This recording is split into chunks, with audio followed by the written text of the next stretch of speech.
No livro Babado Forte de Érica Palomino, na página 183, há um parágrafo que começa assim: a mais valiosa experiência de noite no Rio de Janeiro, dentro dos preceitos da cultura dos clubes e do underground, nos anos 90, atende pelo nome de Valdemente. Uma explosão, um fenômeno capaz de juntar Vera Fischer, Miguel Falabella, os gays mais bonitos e as bichas mais anônimas. Com equipamento de som digno de baile funk e iluminação de clube noturno, a Valdemente confere uma grife à noite carioca ao inventar um formato de festas que os cariocas gostam de chamar de rave. O Rio, enfim, responde e à altura a posuda cena clubber paulista. Nada semelhante existia em São Paulo. Nos anos 90, Vera Fischer era uma frequentadora assídua de baladas, clubs, raves, e ela realmente era clubber. E aí, Vera Fischer se tornou também nome de banda, pois ela era uma clubber icônica desta fase dos anos 90. E a banda Vera Fischer era clubber, as Veras, como são conhecidas no Rio de Janeiro, acabaram de lançar seu primeiro disco, Veras 1, após virarem sensação da cena underground carioca com seus shows marcados por beats eletrizantes, sarcasmo e uma alta dose de irreverência. Com influências que transitam pelo post-punk e eletropunk, a banda explora um universo urbano, soturno e underground, poetizando desejos, dúvidas e a busca por satisfação. Tudo isso, claro, com muito humor e uma boa dose de deboche. Pra gente mergulhar no universo das Veras, eu recebo hoje aqui todas elas para um Por Trás do Disco da estreia do Vera Fischer Era Clubber. Sejam muito bem-vindas! E aí, pra começar, eu vou pedir que cada um de vocês se apresente, fale o nominho, tudo mais. Oiê, eu sou a Malu, eu sou a baixista da banda. Eu sou a Glória Peco, eu sou a baterista e toco alguns synths também. Eu sou o Vicky Luiz, tecladista da banda. E eu sou a Cristal Duarte, a vocalista da banda. Perfeito. Eu acho que pra gente começar, a gente pode falar sobre o nome, né? Que eu acho que é a coisa que primeiro chama a atenção das pessoas e gera essa curiosidade. E eu queria saber se vocês eram todas fãs da Vera Fischer, como surgiu esse nome que chama a atenção e faz a gente querer descobrir o que é Vera Fischer Era Clubber. Esse é pra você, Peco. Ai, assim, a Vera é muito icônica, né? A Vera Fischer, ela é muito icônica. Muito sex symbol, né? E aí eu acho que isso já é muito cultura pop no geral. Mas o nome vem a partir de uma história de uma tia que frequentava os clubes da Zona Sul, do Rio de Janeiro. E ela falou que, enfim, na Hipopótamos, e rolava um rolê de gravar boate. E enquanto as pessoas estavam na boate, mostravam numas televisões as gravações anteriores. E aí, enfim, em uma dessas gravações ela dançava com a Vera Fischer. E aí ela me contou essa história como se fosse assim o ápice. E eu falei, uau, isso realmente é o ápice. E aí eu realizei que Vera Fischer era clubber. Eu falei, meu Deus, isso é um nome de banda perfeito. Ficou guardado isso durante um tempo. E aí quando a gente se uniu, eu vim com essa proposta. Eu falei, pô, gente, o que vocês acham do nome e tal? E aí, enfim, todas muito de acordo, muito tipo, porra, com certeza, né? Perfeito. Mas eu queria entender também como que vocês se conheceram, como que rolou esse encontro das Veras, quais rolês vocês frequentavam juntas. Acho que todas nós podemos falar um pouco, né, sobre isso. Cada uma vai ter uma história diferente, não, né? Mas a gente era o techno carioca, assim, né? O começo, pelo menos, assim, de uma ceninha que começou a borbulhar no Rio. Aí a gente, sei lá, acho que é a melhor definição que eu consigo dar. Se alguém tiver algo a mais a dizer. Niterói é um ovo, né? Então, assim, histórias cruzadas antes disso, com certeza. Mas eu acho que quando se perpetua ali, que a gente começa a sair muito sempre, é quando a cena técnica vai ficando mais forte, noturna, e aí, enfim, todo mundo se reunia lá, a gente se encontrava na pista, começa a dançar sempre junta, o front sempre junta, a after junta, vai pra casa junta, dorme uma na casa da outra, faz a pré, vai pro clube, after. E aí começou a virar uma amizade.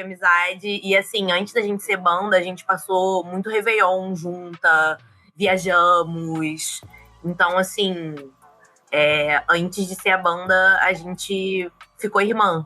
Tinha algumas festas, né, que estavam começando nesse momento. A Onda, a Cold, já tinha um nomezinho, já tava rolando, mas o Rio de Janeiro estava fervilhando, assim. Ele estava realmente... A gente pegou uma época que estavam se rolando muitas festas, muita festa na rua, muita festa de graça. Um fluxo muito interessante em torno da cultura clubber do Rio. E a gente se conecta justamente nesse momento, assim. Éden é uma casa de festas que tinha, que, enfim, fechou. Era um momento muito interessante, no geral, né? Isso era quando, gente? Alguém sabe?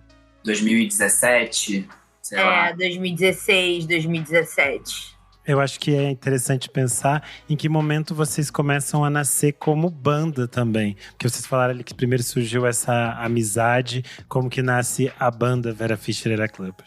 A Peco tinha esse espaço no São Dondon, que é uma casa cultural muito importante de Niterói, assim, que a gente ensaia lá até hoje. E ela tinha uma noite por semana lá pra fazer alguma coisa. E aí, às vezes, ela fazia noites de jam. E aí, ela, numa dessas noites, falou com a gente, tipo, comigo com o Malu, amiga, escolhem aí, nananã. Pô, hoje tá meio fraco aqui, a cantareira tá meio parada. E aí, eu e Malu, a gente foi e a gente tocou. Antes disso, na verdade, Malu sempre me lembra disso, que antes disso a gente já tinha feito jam na casa da Peco. Tipo, de zoeira, assim. Mas esse dia no São Dondon foi o dia que, tipo, a gente tocou, as outras pessoas viram a gente jamzando e ficou uma coisa, tipo, pô, isso é maneiro, e pá, nananã. E a partir daí, tipo, já pediram pra gente tocar de novo, fazer de novo. Então eu acho que esse foi o momento que ficou, tipo, pô, a gente, se pá, é uma banda, hein? Porque, tipo assim, a gente fez essas jams na casa da Peco e daí já veio o nome Vera Fischer Era Clubber. E aí a Peco meio que obrigou a gente a tocar nesse dia no São Dondon, na verdade. Ela falou, olha só, vamos Eu não falar, fui. hein? Vera Fischer Era Clubber, não sei o quê. E aí a Vicky Luz decidiu não ir e eu e Cristal fomos. Sim, mas eu tava na primeira jam. Que fique claro que Vicky Luz não foi no primeiro show. No primeiro show. Porque não quis, porque ela tava do lado. Porque ela não quis. Ela tava do lado. Tá, então você coloque aí. Quem é de Niterói vai saber. Ela tava na UF, a gente tava na Cantareira fazendo show e ela não foi. São 10 passos de um lugar pro outro. Atravessar a rua e tocar o teclado. Mas a gente e aí foi. Surgiu daí, entendeu? E aí isso foi fluindo. E o background do background, antes eu morava com a Peco. E aí eu e a Peco, a gente sempre, tipo, a gente vivia um musical.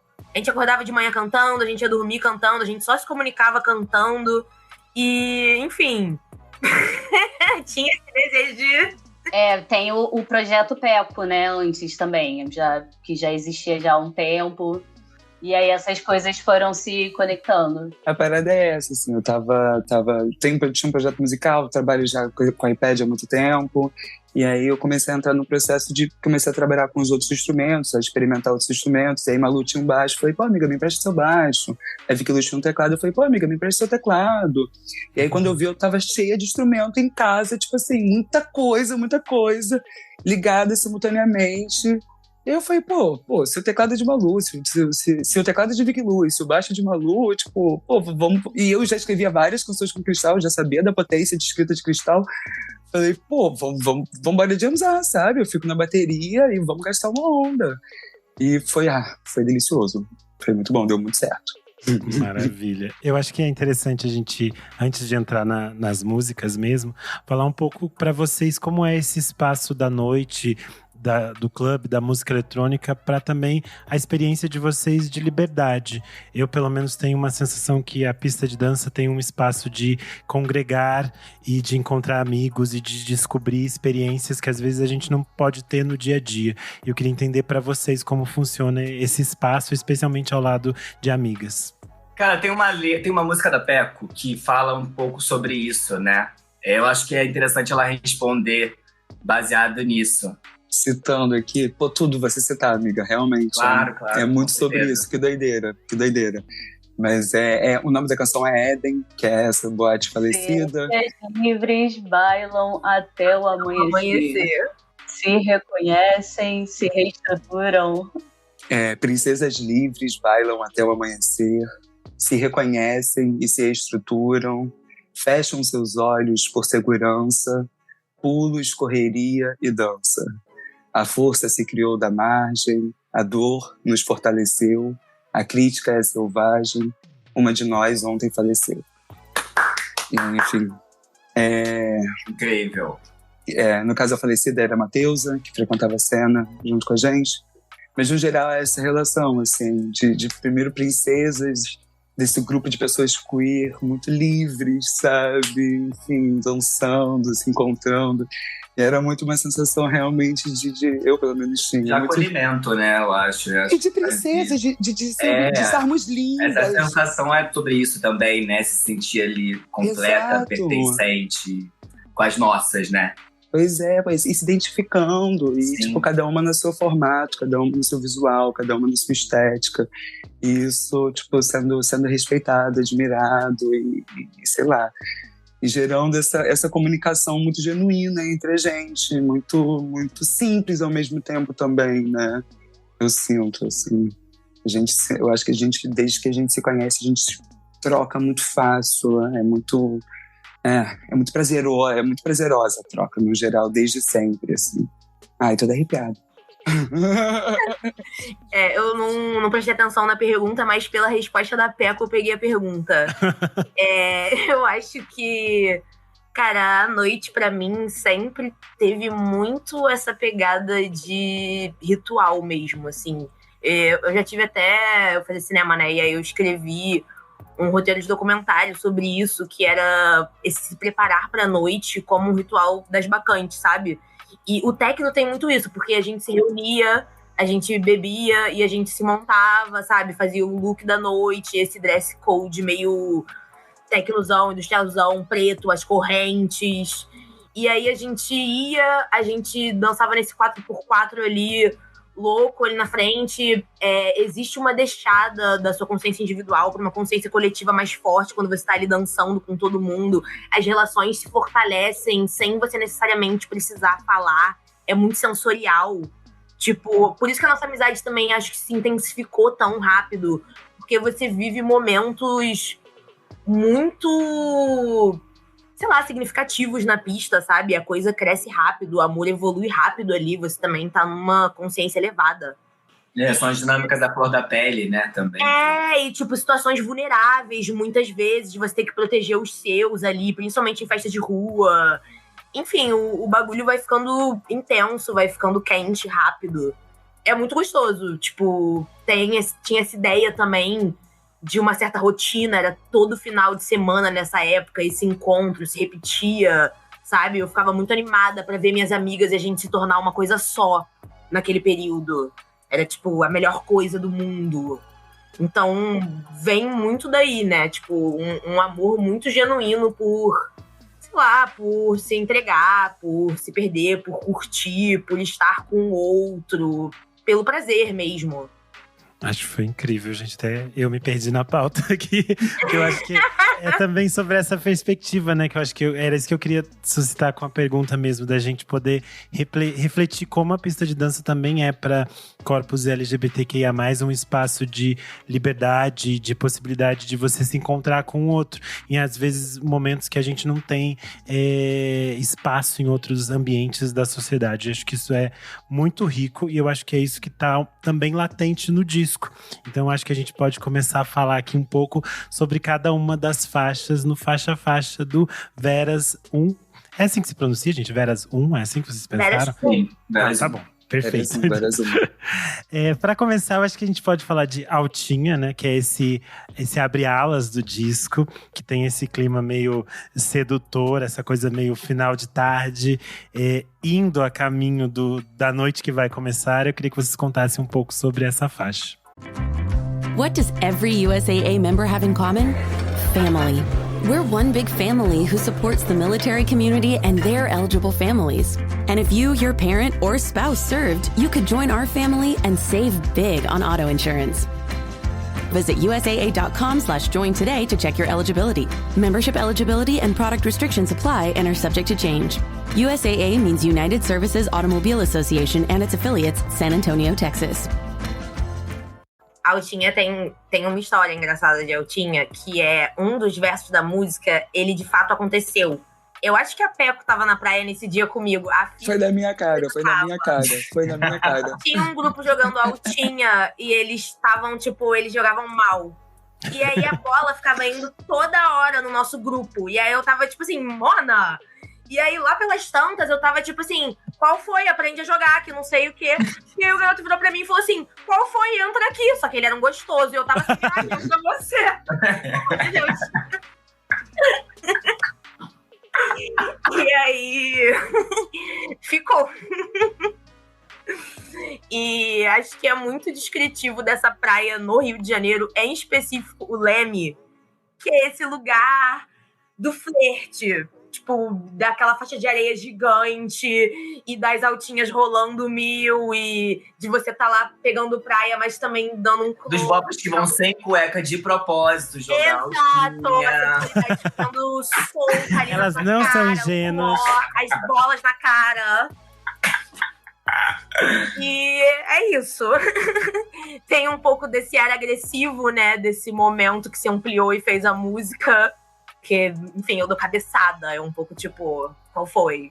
Então, enfim, acho que é um pouco daí. A Peco também, MP Bezuda, era doida pra fazer uma coisa bossa nova. Eu já dividi um Spotify com a Peco. E quando a gente dividia o Spotify, era tipo, artistas mais ouvidos. E aí vinha um mix, um filho aberração meu e dela. Que era tipo, Charli XCX, Tom Jobim, Milton Nascimento, Britney Spears. E aí, altinha, a gente consegue ter esse bebê. Acho que é uma abertura que traz esse clima meio Rio de Janeiro, mas também traz o tom do que é o Vera Fischer Era Clubber, né? E aí a gente chega na faixa de número 2, que é Fantasmas, que foi o primeiro single que vocês soltaram. Queria entender qual foi a escolha de soltar isso como primeiro single. Ele tem uma pegada mais dark mesmo, eu acho que mostra muito dessas outras referências que vocês trazem. Eu queria que vocês contassem um pouco, então, sobre Fantasmas. Pô, eu acho que Fantasmas é a última canção que a gente compôs durante esse processo desse álbum. Então eu acho que ela vem num processo já de amadurecimento.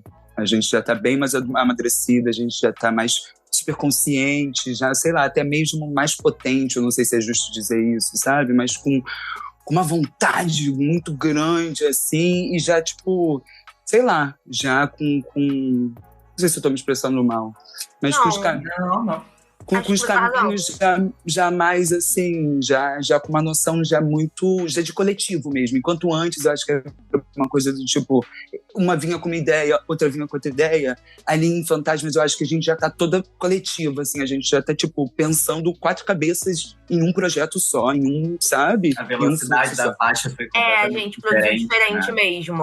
É, tipo, foi a única faixa que eu já tinha a letra pré-escrita, por exemplo.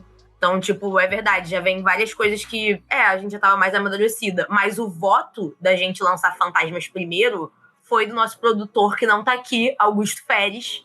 Ele que tava tipo, pô, gente, eu acho que essa música passa a visão do que é as Veras. Tem vários momentos, tem um momento da poesia, um momento lento, tem um momento animado, dark, fala também sobre um cenário descritivo de Rio de Janeiro. Pô, ele que botou essa moral, assim, tipo, acho que esse deveria ser o primeiro single. E acho que faz todo sentido, gente. É realmente um primeiro single que eu lembro que me chamou muita atenção e que fez eu ficar assim, nossa, eu quero ouvir as outras coisas que vão vir após isso, né? Então acho que tem essa cara de apresentação que é muito interessante. E aí, nesse sentido, vem o segundo single, que é A Gata Agora, que de novo explodiu minha cabeça. Eu baixei, toquei no Zig aqui em São Paulo, fiquei alucinada, fiquei mandando todo mundo ouvir. E eu queria que vocês falassem dessa faixa, que eu acho que ela tem muito dessa coisa de ser um vocal, mas tem essa coisa bem punk que vem em alguns momentos. Eu acho que vocês podem falar um pouco também das referências, o que vocês estavam ouvindo enquanto vocês produziram o disco, o que vocês estavam trocando, todas essas coisas. Essa é a track favorita da Vicky Luz, então acho que depois ela pode assumir. Mas a Peco falava, a Gata Agora é um bordão na Peco, e ela que falou pra minha amiga, faz uma música A Gata Agora. E, tipo, o que eu entendi veio de mim. E aí, enfim, eu entendia como esse meio que personagem, essa personificação da pessoa que vive o momento, e isso tem um glamour e uma consequência meio decadente. E, enfim, eu queria escrever sobre isso, e essa pessoa que eu acho que todo mundo é em alguma medida, de vez em quando. Aí, né, seguindo as palavras de Cristal, eu acho que é porque eu me identifico totalmente com essa letra, né? Então, sei lá, eu decidi dar o meu melhor nela. Eu quis desde sempre dar o meu melhor nela. Então, é a faixa que eu me sinto mais confortável, talvez, de tocar. E é a que foi a primeira faixa que eu senti, caramba, ficou ótimo desse jeito, assim. Então, sei lá, ela é uma narrativa do dia, sabe? É aquele momento que você bota aquela música que você tá, acho que você tá arrasando, exatamente, e vai trabalhar, para a escola, vai lá pra que pariu, enfim. Mas, enfim, esse sentimento, né? Essa música traz muito esse sentimento pra mim. Eu também me identifico muito. Agora que você falou, se você não pode dar, vai embora. É tipo assim, cara. é esse momento. Eu acho importante o seguinte, né? Essa ref, que é o nome, né? Que era um bordão da Peco, enfim, vem de uma pesquisa nossa também e tal. Então, é uma coisa que veio de uma faixa da Rosana, inclusive, né? E a gente ficou viciado uma época em ficar falando assim, a gata agora e tal. Lá naquele evento. Muita gente falava. Aquele evento se ela quiser completar, fica à vontade, amiga. A música, eu acho que é Riscos do Amor, se eu não me engano.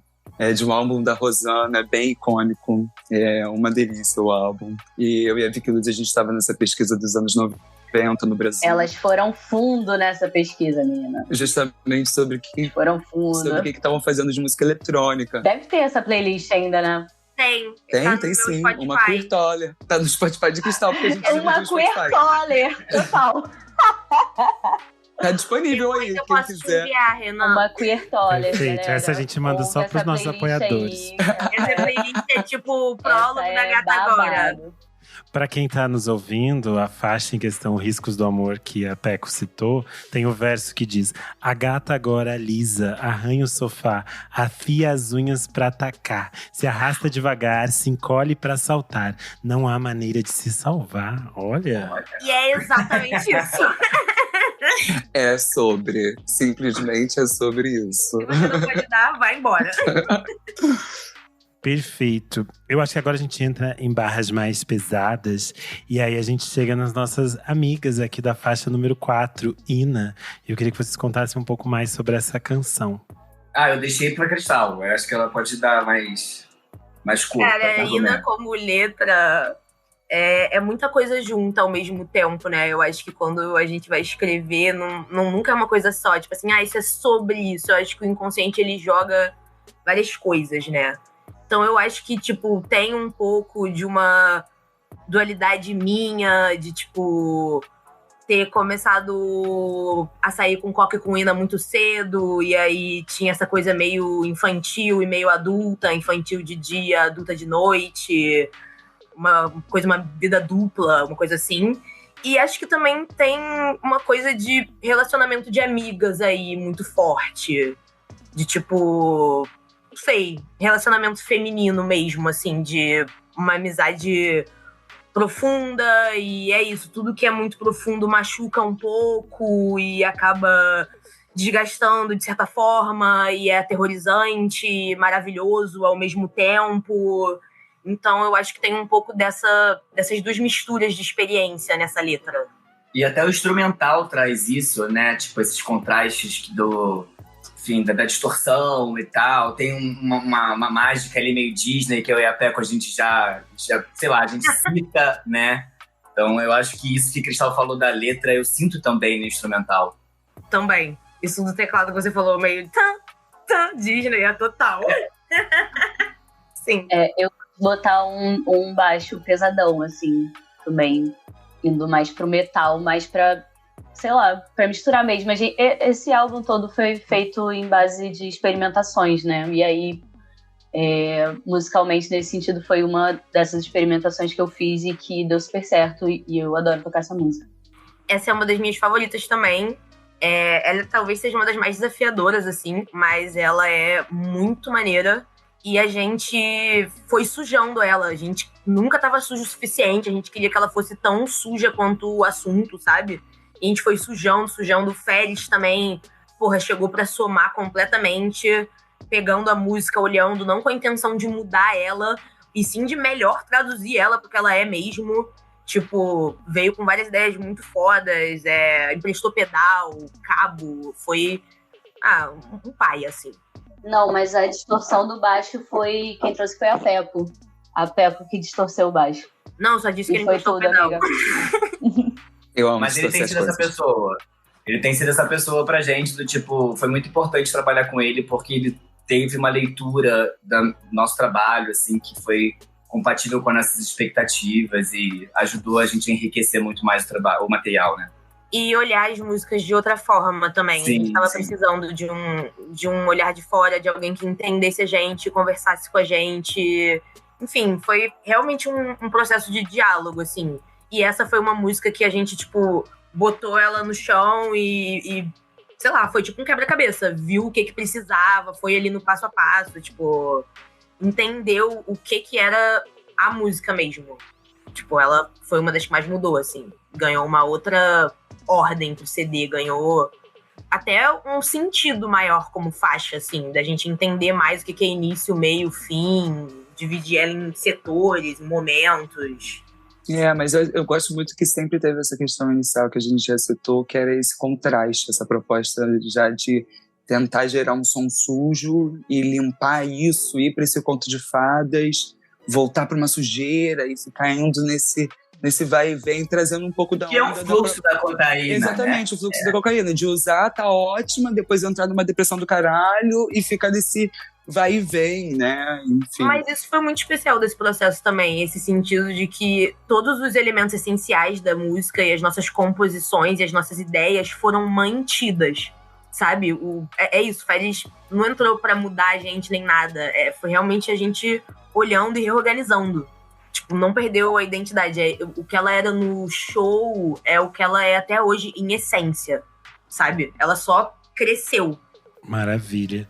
Eu acho que na sequência, se a gente falou dessas dualidades e dessas questões mais darks e esse jogo de dúvidas e certezas que tem em Ina, a próxima faixa, Lololoville, ela tem um tom de leveza quase, né? Ela vem como um respiro, uma coisa de um outro espectro dessa possibilidade de diversão. E eu queria que vocês falassem um pouco sobre essa faixa, então, Lololoville. 5 horas da manhã, né? Todo mundo aqui no front. A pessoa mais desejada que todo mundo procura. Enfim, não sei. É a dona da garrafa deformada. Garrafa deformada, eu vou achar você. Este é um podcast de áudio e vocês não estão vendo a Peco morrendo de rir aqui. Vocês estão perdendo este momento, vocês que são os nossos ouvintes. Esse agora dos 5 horas da manhã, realmente. O que falar sobre a faixa de manhã, 5 horas da manhã, na pista de dança, realmente isso fala tudo. Tudo. Tem também uma questão temporal dentro do disco, eu pelo menos sinto, que aquilo que a gente falou. Começa lá na altinha, no início da noite, e aí as coisas vão pesando, e de repente você tá assim, eita, caiu uma lata aqui na minha mão. Quem me passou, gente? Agora é minha. Exatamente. E aí esse é o clima. Isso foi uma das primeiras coisas que eu disse sobre o álbum, quando a gente tava se questionando durante todo esse processo, que foi muito espontâneo e muito orgânico, da gente se tornando uma banda, compondo essas músicas, blá, blá, blá. Foi quando a gente tava tipo, porra, isso faz sentido, sabe? Como EP, Sim. como álbum, como história. E aí eu tava tipo, eu acho que faz exatamente por causa disso. Eu acho que isso é um dia no Rio de Janeiro, uma sexta-feira pro Rio de Janeiro. É um episódio clássico da noite. Exatamente, é cinematográfico, guia você ali pro cair da noite. É um Zappos da balada, né? Exatamente. Eu sinto que tem essa levada também. Da praia, do entrando na noite, do dando teco pra opa, o que aconteceu? Que essa latinha tá aqui na minha mão. Aí Vera Fischer, eu sinto que é o papo da área de fumante ali, já com o sol na sua cara, e você falando pra caralho sobre as coisas que são a sua vida, sobre o que você gosta, sabe? Tipo, defendendo com unhas e dentes a superficialidade. Eu acho que isso a gente já pode mergulhar na faixa, né? Que dá o nome à banda, Vera Fischer Era Clubber. Que eu acho que é o momento dessas referências, né? De muitos desses nomes e desses universos. Então acho que vocês podem também contar a história dessa. Eu, queria que fosse uma lista. Uma lista que sempre cresce. Eu queria que essa fosse a dinâmica da música. Essa foi a primeira coisa que eu tive clara pra mim. Quando a gente foi sair desse modelo jam pro modelo… Não, então o que é a música aqui? O que é a letra? E aí, pra mim, era muito claro que o motivo por trás dessa música, o argumento da música, era isso. Era essa lista de divas e referências e tudo ia se construir a partir daí. E aí, como o nome da música já é uma referência em si, e tem esse motivo por trás do nome da banda, tipo, sabia que incluir isso, esse bordão, porque o nome da banda é um bordão por si só, dentro da letra, ia funcionar. Eu acho que essa faixa foi uma das mais, não sei, assim, foi um dos fluxos mais interessantes, pensando justamente, se a gente comentou sobre a facilidade, entre aspas, de fantasmas, né, essa noção já que a gente já tinha, eu sinto que Vera Fischer ainda era esse outro lado, um lado completamente experimental, e que era muito isso, tipo, a gente eu ia lá testando as baterias, mostrando as baterias para as meninas, até que a gente, essa tá interessante. Tipo, essa bateria de Vera Fischer, eu nunca iria apostar nela. Eu no projeto sozinha, eu não iria escolher essa bateria. E, tipo, a gente ali juntas... Porque é uma bateria de rock, né? Nem é de rock, é de, tipo, drum and bass, eu acho, se não me engano, sabe? Eu acho ela bem rock. Mais rock. Mas ela eu acho uma bateria bem rock. Ela vira um rock, ela vira um punk, né? Sei lá. E eu sinto que é isso, que é justamente sobre esse lado coletivo mesmo, da gente, tipo, tem uma ideia, tem um fluxo, o que a gente vai fazer com isso? Vamos experimentar com isso aqui. Deu certo, sabe? O que a gente consegue colocar em cima? E esse lado meio brincadeira que começou, né? Que era o início, assim, do projeto. Eu sinto que essa faixa, ela tem carrega bastante disso, assim. Não, e essa bateria demorou a vir, né? Essa solução, a gente demorou a chegar nessa solução. Assim como Ina, né? Foram 2 faixas que fazem parte desse outro lado, né? Mas... Não, Vera Fischer veio antes de Ina. Vera Fischer já veio chegou mais antes, verdade. É porque Vera Fischer vem do primeiro show lá no São Donão, que a Vicky Luz não foi. Porque eu lembro de Cristal repetindo, tipo, Lindsay Lohan e outras referências. Total. Isso ficou. E aí veio daí, entendeu? Tipo, acho que a ideia principal vem daí, que foi aumentando, né? Ina também tava no primeiro show. Não, várias eu não lembro. A Altinha também, Eu peguei todos os motivos. A Gata Agora mesmo. A Gata Agora tava no primeiro. Todas essas estavam, gente. Mas essa... Eu lembro de Vera Fischer, né? E outras referências, foi icônico. E a Ilona Love também, com certeza. Tava lá no primeiro dia. O interessante desculpa te cortar, Malu, mas eu acho que o interessante dessa bateria é que também, quando a gente chegou nesse lugar, foi tipo assim, é isso. Sabe? Eu me lembro da gente estar experimentando e de realmente testar e falar, tipo, esse punk, sabe? Falando sobre divas pop, se tornou o que é o material que a gente, sabe? Se tornou a canção, se tornou a poética por completa, né? Eu sinto que teve esse caminho, assim, né? Era isso que eu tava me referindo quando eu falei que a gente demorou a chegar, tipo, numa solução. Foi nessa solução que a gente demorou a chegar, nesse formato mais punkzudo, mais banda mesmo. A gente tocava ela de uma outra forma, que eu nem me lembro como era, pra falar. Mas aí, quando a gente fez ela, tipo, uma vez com essa bateria e mais banda, a gente falou, tipo, tem alguma coisa aí. Tipo, ficou maneiro. E daí, ela ficou assim. Que é isso, que ela sai de uma coisa meio funkzuda, meio funk dos 80 e cai pra esse funk. Enfim. Incrível. Eu acho que aí a gente chega no final ali que bate a rebordosa. Que é Eu Sem Depressão. Voltando pra casa sozinha, só você acordada. Com olho desse tamanho. Até a Vicky Luz já foi dormir. E só tá você, Cristal Duarte. Vou lembrar. Cara, Eu Sem Depressão é uma faixa que, tipo assim... A gente demorou pra entender os essenciais dela também. E a gente veio a entender que a essência dela é a performance. E não só pra mim, pra todas nós. Porque é um momento mais de jam. É uma música de se olhar, é uma música de... A gente tem já, agora que tá gravado e tal, a gente tem os sons que fazem parte desse universo de Eu Sem Depressão. Mas as viradas, o tempo de duração dela pras meninas é uma coisa, tipo assim, é um momento de jamzar. E pra mim, é um momento de transe total, assim. Acho que transe é uma coisa que permeia o meu trabalho poético como um todo, tipo, tanto no meu livro de poesia quanto nas letras das Veras. Eu sempre escrevo coisas, assim, que rimam e... É isso, são coisas que permitem você entrar nesse transe. E Eu Sem Depressão é isso máximo pra mim. Não tanto no sentido da métrica, mas no sentido do pensamento mesmo. É uma coisa que vai rolando, puxando uma coisa a outra. E eu não posso parar. E se eu me questionar, não vai. É só um estado de cabeça que eu tenho que entrar. É tipo uma presença extrema de corpo. E uma mente que não pode parar. É um círculo em aberto. Mas é muito gostoso. É o derramamento, né? Eu acho que é muito derramamento. Assim, eu sinto que eu me permito 100% ser devorada pelas pessoas. Porque eu sinto que o tempo todo eu tô devorando e impondo presença. E eu sem depressão é um momento de vulnerabilidade extrema. Onde eu não tenho o meu roteiro pronto, eu não tenho a minha atitude de gostosa. E eu tenho que quebrar. Então é muito interessante ser o final do show, essa deságua total. Sim. Quando eu penso na faixa, eu tenho até uma dificuldade, assim, de pensar num gênero musical pra ela, sabe?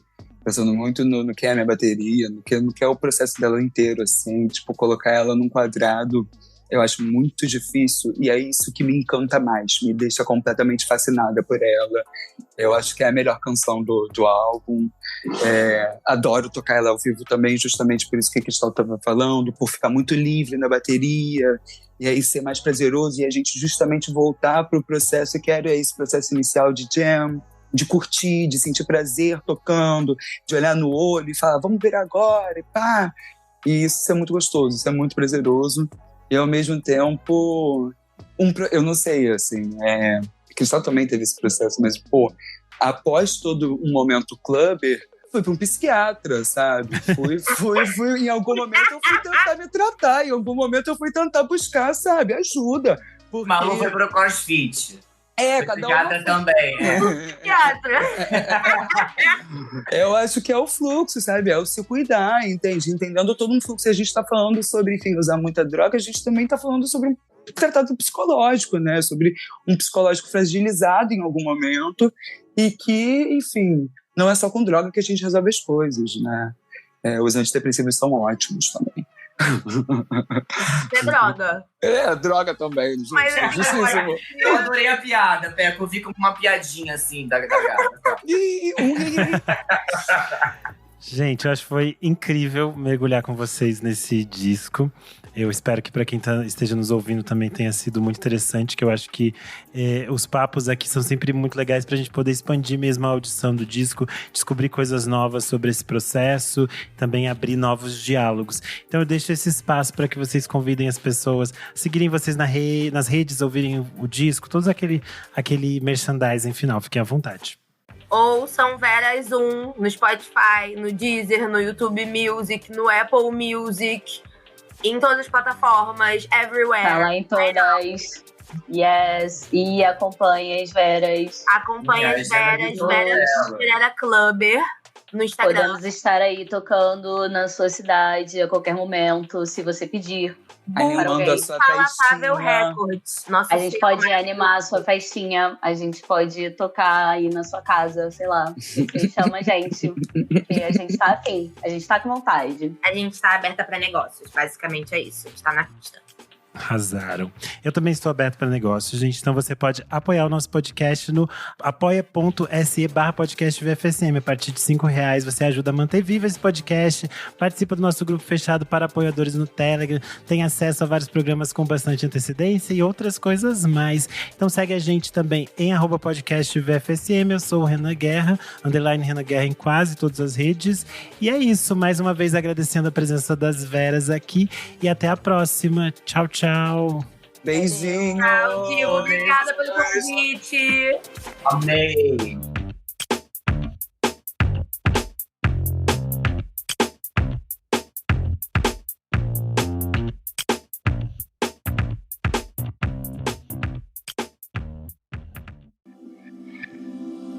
Esse podcast foi editado por Nick Silva.